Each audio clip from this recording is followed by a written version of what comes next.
এরকম এক্সপেরিয়েন্স মিথ্যে স্বপ্ন, এরকম কোনো স্বপ্ন আছে যেটা মিথ্যে মিথ্যে মিথ্যে মনে হয়েছে, হ্যাঁ প্রচুর প্রচুর, মানে অনেক। কিন্তু হ্যাঁ, ওখান থেকে আবার ওটাকে সত্যিও করেছি কিছু কিছু সময়, পুরোটা নিজের ওপরে ডিপেন্ড করে। বাট হ্যাঁ, এক্সপিরিয়েন্স বলতে আমার খুবই নতুন একটা এক্সপিরিয়েন্স, অনেক কটা কারণ আর আমার জন্য প্রত্যেকটা প্রথমের একটা নভেলটি আছে। প্রথম গান যেখানে একটা ফিমেল ন্যারেটিভ কিন্তু একটা পুরুষের গলা, প্রথম গান যেখানে আমার বন্ধু ক্রিয়েটিভ হেড এবং প্রডিউসার, প্রথম গান ইটস মাজ্জার সাথে, আর ইটস মাজ্জারও প্রথম লঞ্চ বাংলায়। তো সব কিছু প্রথমের সাথে একটা স্পেশালিটি জড়িয়ে আছে। আজকে প্রথমবার আমি এই করিডোরে এলাম এবং আজকে মিউজিক ভিডিও সব প্রথম।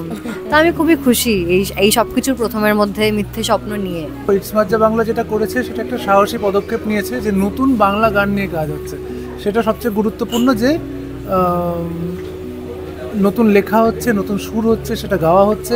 মৌলিক বাংলা গান নিয়ে কাজ খুব কমই হয়, এবং একটা বড় চ্যানেল এভাবে লঞ্চ করছে, 20টা গান নিয়ে কাজ করছে, যাতে একটি গান আমি মাত্র গেয়েছি। আমার তরফ থেকে গোটা টিমকে আন্তরিক শুভেচ্ছা। আমার মনে হয় এটা বাংলা গানের জন্য ভালো।